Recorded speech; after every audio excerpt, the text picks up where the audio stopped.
The train slowed to a stop with a long metallic hiss. Behind the small, barred windows, several German generals sat in silence. Their uniforms were worn, their medals removed long ago, replaced by plain prisoner insignia. These were men who once commanded armies, planned campaigns, and believed they understood the world. Now, they were prisoners of war, being brought to America. One of them finally spoke. "So, this is it," General Weber muttered quietly. "The land of factories and arrogance." Another general, older and sharper-eyed, adjusted his coat. "Do not expect comfort," he replied. "They will parade us, humiliate us, show their strength." The train doors opened. Instead of shouting guards or barking dogs, there was silence, then calm voices. "Gentlemen, please step down carefully." American soldiers stood outside, but not with raised rifles. Their posture was firm, professional. No insults, no threats, just procedure. As the general stepped onto the platform, they froze. What they saw didn't fit anything they had been told. Wide paved roads, clean buildings, trucks moving in perfect order. Workers nearby barely glanced at them, too busy with their own lives. "No crowds?" one general whispered. "No cheering? No hatred?" A young American officer approached with a clipboard. "You'll be transported to Camp Ashford," he said calmly. "Medical checks first, then quarters." "Medical checks?" another general repeated, confused. "Yes, sir. Standard for all arrivals?" The generals exchanged looks. Back home, prisoners were processed quickly, sometimes brutally. Here, they were being cared for. As the trucks rolled out, one general looked through the open canvas flap and finally said what all of them were thinking. "This wasn't what we expected." But this was only the beginning. America had far more surprises waiting for them. The trucks slowed as they turned off the main road. Beyond the trees, the camp came into view. The German generals leaned forward instinctively, scanning for guard towers, barbed wire, signs of harsh confinement. They expected something cold and improvised, something temporary. Instead, they saw neat wooden barracks, clean gravel paths, a medical building with a red cross painted clearly on its side. One of the generals frowned. "This is a town," he said quietly. An American MP opened the truck gate. "Everyone out. Line up, please." Again, no shouting, no insults. The first stop was medical. Doctors checked hands, eyes, teeth. A nurse wrapped a bandage around a general's swollen wrist, her movements practiced and indifferent. Not cruel, not kind. Just professional. "You'll receive proper treatment here," the doctor said. "If anything worsens, report it." The generals exchanged glances. In Europe, wounded prisoners were often ignored. Here, they were being documented. Then came the barracks. Each man was handed clean bedding, soap, a blanket. One general held the blanket for a moment longer than necessary. "They issue this to everyone?" he asked. "Yes," the guard replied. "Standard." That word again. Standard. Later that evening, they sat on their bunks, boots off, uniforms folded, no chains, no locked doors. Outside, they could hear laughter from American soldiers playing cards near a mess hall. General Weber finally spoke. "If this is captivity," he said slowly, "then we were taught the wrong meaning of the word." No one answered, because none of them were ready to admit it yet. But deep down, each of them felt the same unsettling thought growing stronger. America was not trying to break them. It was letting them see something, and they didn't yet know why. The mess hall smelled warm. That alone felt wrong. The German generals entered cautiously, expecting thin soup, hard bread, something symbolic rather than sustaining. Instead, they stopped just inside the door. Long tables, real plates, steam rising from metal trays.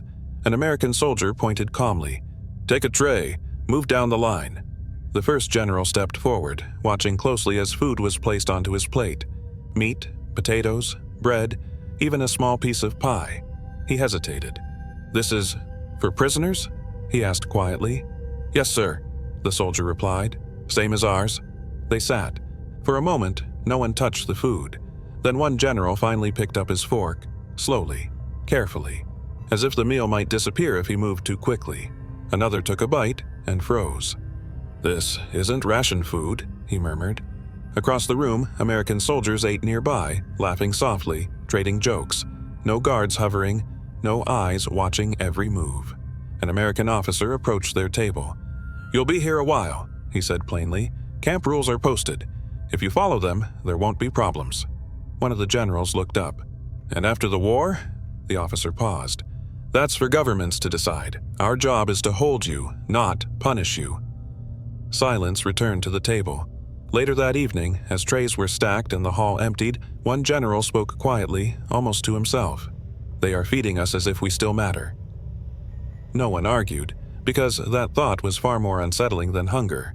If this was captivity, what did freedom even mean anymore? And for the first time since their capture, none of them were thinking about escape. They were thinking about comparison. Night settled over the camp quietly. No floodlights, no shouting. Only the soft hum of distant generators and the sound of boots on gravel as guards changed shifts. Inside the barracks, the German generals lay awake. Some stared at the ceiling. Others sat on their bunks, hands clasped, replaying the day in their minds. One of them finally spoke, his voice low. "They do not fear us." No one answered at first. "In Europe," another said, "we were told they would seek revenge, that they would make an example of us." A pause. "But look around," he continued. "We are fed, treated, allowed to think." General Weber turned on his bunk. "That may be the point." The others looked at him. "To show us what they are," he said slowly, "and what we are not." Outside, a flashlight beam passed briefly across the window, then moved on. No doors opened, no orders barked. One general laughed quietly, without humor. "If this is their strength," he said, "it does not shout."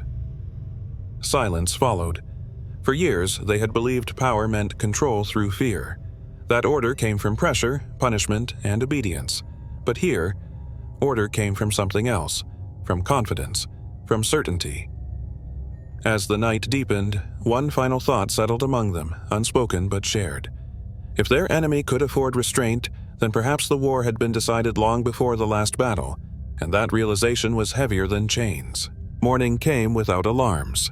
The German generals stepped outside into cool air as the camp slowly came to life. Men moved with purpose, some toward work details, others toward the mess hall. No rushing, no fear. They were assigned light duties that day: maintenance, sorting supplies, simple labor, not punishment. One general paused, watching American soldiers work beside them, not above them. "They do not need to remind us who is in control," he said quietly.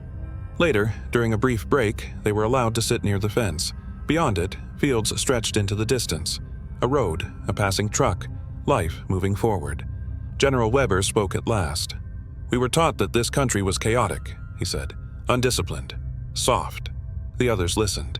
"But chaos does not build this," he continued, gesturing toward the camp, "and weakness does not allow mercy."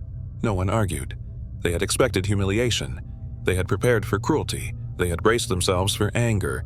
Instead, they found something far more unsettling. A system that worked. A society that didn't need fear to function. An enemy confident enough to remain calm. That evening, as the sun set behind the barracks, one final realization settled among them. America did not need to prove anything, to them or to the world. And that was why it was winning. Not just the war, but the future.